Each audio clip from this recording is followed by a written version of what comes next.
Hello friends, मैं विनय निर्भीक। Friends, आपका एक बार फिर से हमारे चैनल पे स्वागत है।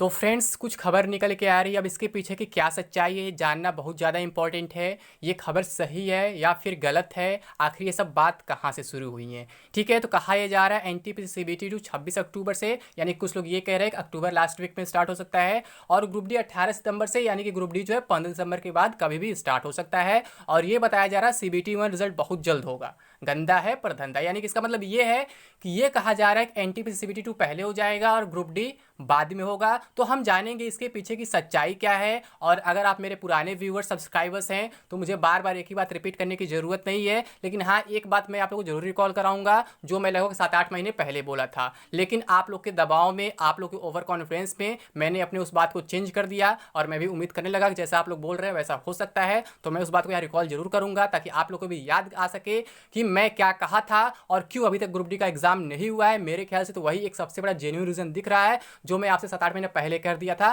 कि अभी ग्रुप डी का एग्जाम नहीं हो पाएगा। सबसे बड़ा रीजन यही है। तो हम वो भी बात करेंगे इस पे, यानी बहुत कड़वी सच्चाई है फ्रेंड्स, सुनना जरूर आप लोग ताकि आपको कंफर्म हो सके कि हाँ मैं कहा था नहीं कहा था। आपको याद होगा अगर मैं पहले बताया हूँ तो। ठीक है, आप लोग मेरा पुराना वीडियोस देख सकते हैं। ठीक है, तो यहाँ पे देख लेते हैं फ्रेंड्स। यहाँ पे कुछ लोग कमेंट्स कर रहे हैं। ये देखिए, एक लोग कमेंट आया है, भाई अब तो बाकी सब यूट्यूबर वाले एनटीपीसी सीबीटी 2 20 अक्टूबर से 10 नवंबर में होगा ऐसा बोल रहे हैं। यानी कि वही 20 अक्टूबर के बाद से इनके कहने का मतलब है, क्योंकि 20 अक्टूबर तक क्या है, एमटीएस का एग्ज़ाम है।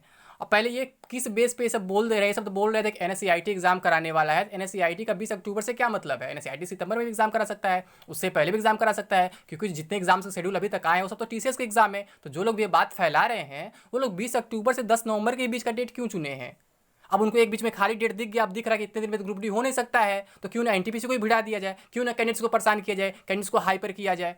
ठीक है, क्योंकि ग्रुप डी तो अब दिख रहा है उतने दिन में नहीं हो सकता है। और यही लोग चिल्ला रहे थे ना कि एनएससीआईटी एग्जाम कराएगा। जब एनएससीआईटी एग्जाम कराएगा इन सब शेड्यूल से फर्क नहीं पड़ना चाहिए था। एनएससीआईटी तो अपना ग्रुप डी भी करा सकता है टाइम से, एनटीपीसी सीबीटी 2 भी करा सकता है। ठीक है, साइड बाय साइड, क्योंकि जब दो एजेंसी अलग अलग है तो उनका सेंटर भी अलग अलग है, पहले बता चुका हूँ। तो दोनों में कोई कॉम्बिनेशन नहीं होना चाहिए। लेकिन फिर भी ये लोग क्यों मतलब टीसीएस के शेड्यूल को फॉलो कर रहे हैं और टीसीएस के बीच वाले डेट को बता रहे हैं जहाँ पे गैप रखा गया अभी तक। मैं बताऊंगा वो भी गैप किस लिए रखा गया, वो भी मैं आपको रियलिटी बताऊंगा अभी। ठीक है, आगे देखिए, एक और कमेंट आया है, सर सभी कह रहे हैं कि एनटीपीसी सीबीटी 2 अक्टूबर लास्ट या नवंबर फर्स्ट वीक में होगा। सर आप बताओ क्या सही है? क्योंकि साइंस पर ज़्यादा फोकस कर रही हूँ, ग्रुप डी के एग्ज़ाम के लिए बहुत कन्फ्यूज़न है।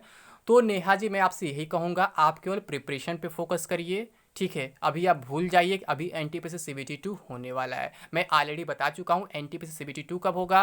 और ग्रुप डी के बारे में भी मैं कुछ कड़वी सच्चाई बताने वाला हूँ जो सुन के आप लोग को फिर बुरा लग सकता है, फिर कुछ लोग मुझे गाली दे सकते हैं, मेरा वीडियो डिसलाइक कर सकते हैं। ठीक है, क्योंकि मैं बहुत पहले बात बोल रहा था तो कुछ लोग विश्वास नहीं कर रहे थे, लेकिन सच्चाई धीरे धीरे कहीं ना कहीं उधर ही इशारा कर रही जो मैं पहले बोल रहा था। ठीक है, तो फ्रेंड्स, अगर आप लोग को याद हो तो मैं आप लोग से लगभग सितंबर अक्टूबर के आसपास बोला था कि एनटीपीसी तो आपका हो जाएगा लेकिन ग्रुप डी अभी नहीं हो पाएगा। क्या रीज़न दिया था?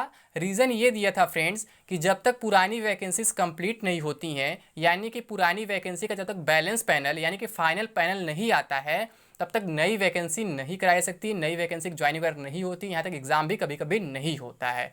ठीक है, अब आप कहेंगे बैलेंस पैनल क्या होता है, फाइनल पैनल क्या होता है? तो फ्रेंड्स, आपको मालूम है कि पिछले बार क्या है, एएलपी टेक का भर्ती हुआ था और आरपीएफ का हुआ था, ग्रुप डी का हुआ था। तो लगभग सभी वैकेंसीज का मैं बता दूं अभी किसी बोर्ड से फाइनल पैनल नहीं है। फाइनल पैनल का मतलब ये होता है कि पहले लोग 5-6 पैनल करके ज्वाइनिंग सभी का करा देते हैं, लेकिन उसके बाद एक फाइनल पैनल यानी कि बैलेंस पैनल देते हैं, जिसमें क्या होता है कि एक आध दो लोग क्या होता है ज्वाइनिंग के बाद भी बाद में रिजेक्ट कर देते हैं क्योंकि वो गलत डॉक्यूमेंट्स वगैरह लगाए रहते हैं और कुछ नए को इंक्लूड कर देते हैं। फाइनल पैनल का मतलब ये होता है ये वैकेंसी अब पूरी तरीके से कंप्लीट हो चुकी है और अब ये आरटीआई के दायरे में आ चुकी है। अब इससे रिलेटेड आप कोई भी इन्फॉर्मेशन ले सकते हैं, क्योंकि आरटीआई में यही कहा जाता है कि जब तक कोई वैकेंसी प्रोसेस में है तब तक हम कोई जवाब नहीं दे सकते हैं। तो आपको मालूम है इस समय पैनल का भंडार लगा हुआ है। इस समय लगभग हर एक जोन से पैनल लगातार आ रहे हैं, डीवी लिस्ट लगातार आ रहे हैं। यानी कि कहीं ना कहीं देखा जाए तो रेलवे भी चाह रहा है कि ग्रुप डी एग्जाम जल्द जल्द कराएं और यही कारण हमको दिख रहा है कि पुरानी वैकेंसी को जल्द से जल्द कंप्लीट कराने का प्रयास किया जा रहा है। यानी कि अभी तक जब 2018 वाली वैकेंसी कंप्लीट नहीं हुई है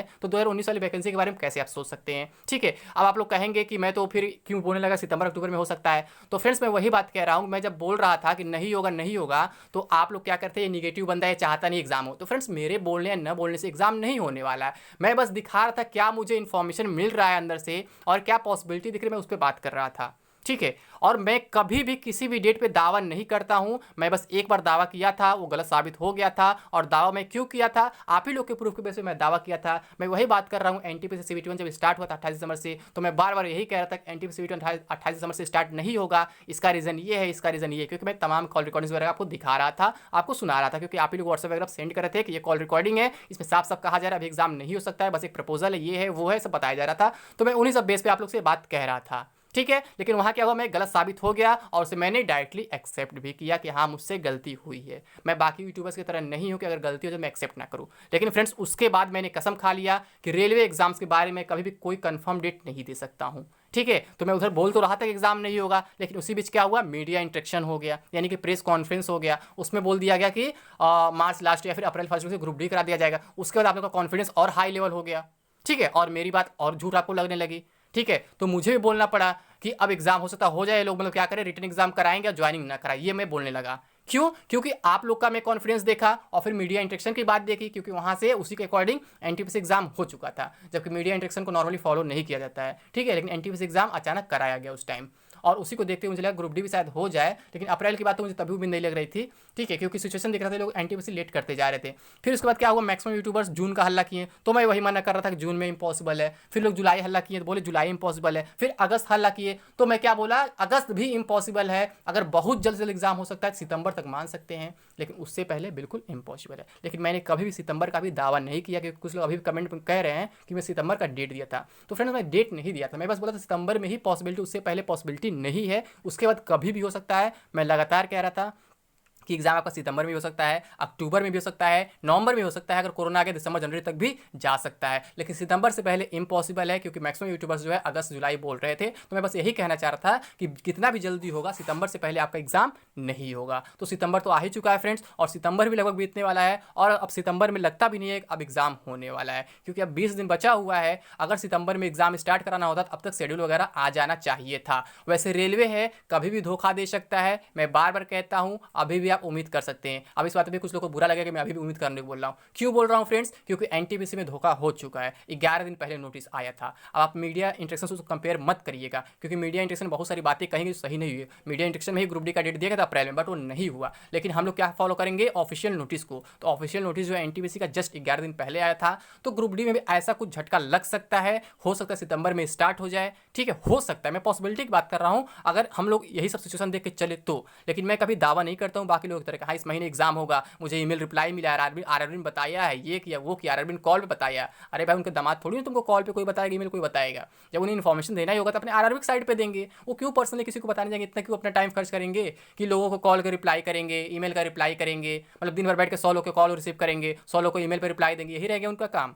अगर वो यही करते रह जाएंगे तो अपना काम कब करेंगे, शेड्यूल वगैरह कब मतलब तैयार करेंगे, सोचने वाली बात है। और मैं शुरू से ये भी कह रहा हूँ, हर एक आरआरबी के पास इन्फॉर्मेशन है, हर एक आरआरबी मतलब किसी भी आरआरबी के पास इन्फॉर्मेशन नहीं होता, मेन इन्फॉर्मेशन होता है आरआरसीबी के पास होता है, यानी रेलवे रिक्रूटमेंट कंट्रोल बोर्ड के पास होता है। जो भी होता है वहीं से डिसाइड होता है। और मैं ये भी आपको बताया था कि अगर आपको कुछ करना है तो आपको आरआरसीबी को ही कॉन्टैक्ट करना होगा, अगर आप चाहते हैं जल्द से एग्जाम हो, या फिर नोटिफिकेशन लिंक वगैरह जो भी मतलब आपका प्रॉब्लम है, जो भी आप चाहते हैं, अपनी डिमांड रखना चाहते हैं, आप आरआरसीबी को रखें, ना कि आरआरबी को, क्योंकि जो भी डीलिंग होगा वहीं से होगा, वहीं पे रेल मंत्रालय है, सब कुछ वहीं पे है। और आपको मालूम है जो मैं बात बोल रहा हूँ पैनल वाली, बैलेंस पैनल वाली, ये बात मैं अपने पास से नहीं बोला हूँ, ये रेल मंत्री ने खुद बोला था कि पुरानी वैकेंसीज के जब तक बैलेंस पैनल नहीं आएंगे तब तक नई वैकेंसी नहीं कराई जा सकती है, उन्होंने साफ साफ बोला था। बस वहाँ पर ये एक्जैक्टली मेंशन नहीं था कि एग्जाम करा सकते हैं या नहीं करा सकते हैं, या फिर केवल मतलब ज्वाइनिंग पे इफेक्ट पड़ेगा, ज्वाइनिंग कल नहीं हो पाएगी। ज्वाइनिंग तो कंफर्म फ्रेंड्स पुरानी वाली कंप्लीट पहले नहीं हो सकती है, लेकिन एग्जाम वाला कंफ्यूजन बस बना हुआ था, उसमें कहीं साफ नहीं बोला गया कि हम एग्जाम भी नहीं करा पाएंगे बिना कंप्लीट कराए, ठीक है। लेकिन अगर हम पॉसिबिलिटी की बात करें फ्रेंड्स, तो ये आप मान लीजिए कि एनटीपीसी सीबीटी 2 अभी नहीं होने वाला है, और ना ही सीबीटी 1 रिजल्ट आने वाले हैं। साफ साफ लिखा हुआ गंदा है पर धंधा है, ठीक है। मेरा एक वीडियो अभी आप लोगों ने देखा जो मैं बताया कि आपको आरआरसीबी को कंप्लेन करना चाहिए, ना कि आरआरबी वगैरह को। ये वीडियो फिर से कुछ लोगों ने ग्रुप में शेयर किया, उसी चुट्टे के ग्रुप में, तो चुट्टे ने ग्रुप के फिर मतलब ग्रुप से फिर उस वीडियो को डिलीट कर दिया। मुझे खबर मिल जाती है फ्रेंड्स आप ही लोग के माध्यम से। क्यों डिलीट कर दिया, क्योंकि वही ईमेल रिप्लाई बार बार दिखाता है। मैंने बोल दिया था उसमें ना कि ईमेल रिप्लाई वालों की दुकान बंद हो गई है, तो वही कारण है। अब बेचारे की ईमेल रिप्लाई नहीं चलेगा तो फिर दुकान कैसे चलेगी, धंधा कैसे चलेगा, इसलिए मैं लिखा हूँ गंदा है पर धंधा है। अब देखिए लोग, अब एनटीपीसी सीबीटी 2 कराएंगे, अब ग्रुप डी लोग भूल जाएंगे। क्यों, क्योंकि 3 महीना एग्जाम फिक्स हो चुका है एसएससी वगैरह का, तो ये लोग कहेंगे अब ग्रुप डी नहीं होगा, 20 दिन बचा तो उसमें एनटीपीसी हो सकता है, कहीं ना कहीं बीच में घुसा देंगे एनटीपीसी सीबीटी को, कहेंगे अब उसी दिन होगा। तो फ्रेंड्स मैं बता दूं, एनटीपीसी का रिजल्ट ही उस टाइम तक नहीं आ पाएगा। एनटीपीसी का रिजल्ट मिनिमम मान सकते हैं, बहुत जल्द से मान सकते हैं 15 अक्टूबर, उससे पहले बिल्कुल इम्पॉसिबल। मैं फिर से बात रिपीट कर रहा हूँ, बिल्कुल इम्पॉसिबल है। एनटीपीसी सीबीटी का रिजल्ट 15 अक्टूबर के बाद ही पॉसिबल है, 15 अक्टूबर से लेकर के दिसंबर तक कभी भी पॉसिबल है। और उसका जो सीबीटी 2 की बात करें वो जनवरी तक हो सकता है, या फिर उससे पहले दिसंबर तक, मतलब दिसंबर से पहले इम्पॉसिबल है। एग्जाम बात करें दिसंबर से पहले, और रिजल्ट बात करें 15 अक्टूबर से पहले इम्पॉसिबल है। और जो दोनों डेट्स वायरल हो रहे 26 अक्टूबर से एनटीपीसी सीबीटी 2 और 28 दिसंबर ग्रुप डी, सब बिल्कुल फेक है, इनका कोई रियलिटी से लेना देना नहीं है। और जो डेट जो खाली रखा गया फ्रेंड्स 15-20 दिन का, वो रखा गया यूपीएसआई के लिए। यूपीएसआई का एग्जाम होने वाला है, आपको मालूम है, अदर स्टेट से भी कैंडिडेट्स वहाँ अप्लाई करते हैं, ठीक है। इस वजह से जो 15-20 दिन का जो डेट खाली रखा गया है उसी के लिए रखा गया, क्योंकि उसके बीच एसआई का एग्जाम कराना है। बाकी इसका रेलवे के एग्जाम से कोई लेना देना नहीं है, ना तो एनटीपीसी सीबीटी 2 हो रहा है यहाँ पे, और ना ही ग्रुप डी। लेकिन मैं ग्रुप डी फिर कहूँगा, ग्रुप डी 100% एनटीपीसी सीबीटी 2 से पहले होगा और कभी भी स्टार्ट हो सकता है, तो आपको प्रिपेयर रहना चाहिए, ठीक है। अगर होता है तो, अगर उस बात को नहीं फॉलो किया जाता है, मतलब कि बैलेंस पैनल वाली बात को, तो फिर ग्रुप डी एग्जाम कभी भी स्टार्ट हो सकता है। अगर बैलेंस पैनल वाली बात फॉलो किया जाता है तो फिर दिसंबर जनवरी में भी आपका ग्रुप डी का एग्जाम नहीं हो पाएगा। ये महज एक अफवाह है, बाकी कुछ नहीं है, ठीक है फ्रेंड्स। तो अभी के लिए बस इतना ही। Thank you. जय हिंद, जय भारत।